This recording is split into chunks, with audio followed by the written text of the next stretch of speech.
और चलिए शुरुआत करेंगे इस वक्त की बेहद अहम खबर के साथ। शाहीन बाग मामले पर सुप्रीम कोर्ट में समाअत हुई और कोर्ट ने कहा कि मुज़ाकरातकारों की हमने रिपोर्ट देखी है, मामले पर समाअत के लिए माहौल साजगार नहीं है। सुप्रीम कोर्ट ने कहा कि दिल्ली में अफसोसनाक वाकयात हुए हैं जो कि नहीं होने चाहिए थे। कोर्ट ने मजीद कहा कि हमने इंतजामिया को एक्शन लेने से नहीं रोका है। Justice KM. जोसेफ ने कहा कि जब इश्तियाल अंगेज बातें की गई थी उसी वक्त पुलिस को फौरी कार्रवाई करनी चाहिए थी। कोर्ट ने मजीद कहा कि पुलिस अपना काम करे। शाहीन बाग पर अब अगली समाअत 23 मार्च को होगी।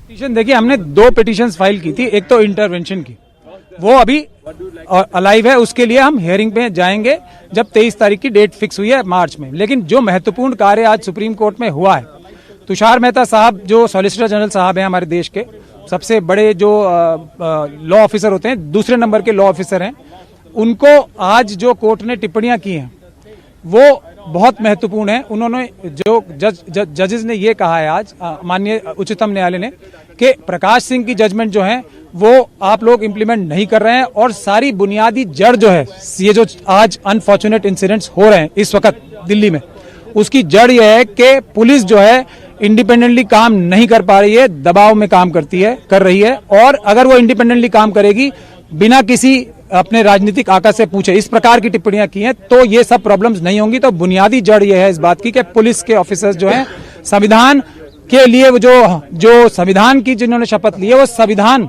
और कानून का पालन नहीं कर रहे, ये बुनियादी जड़ है।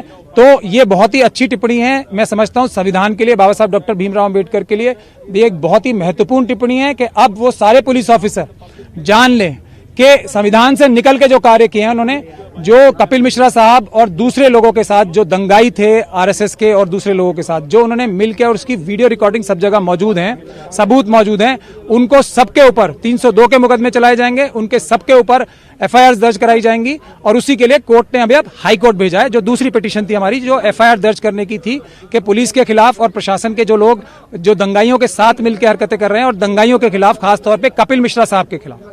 और मैं समझता हूँ इस देश की व्यवस्था चरमराई हुई है। कोई भी अपना काम ना करके एक दूसरे के ऊपर डाल रहे हैं। दिल्ली पुलिस को अपना काम करना चाहिए। सर्वोच्च न्यायालय भी इसलिए आए थे कि पुलिस अपना काम नहीं कर रही है और दिल्ली पुलिस डिमोरलाइज हो गया। जब उनके अफसरों को मारा जाए, डीसीपी गंभीर रूप से घायल हों, रतनलाल शहीद हो गए और 55-60 लोग पुलिस वाले लोग घायल हैं, तो सीधा सीधा हमला है व्यवस्था के ऊपर।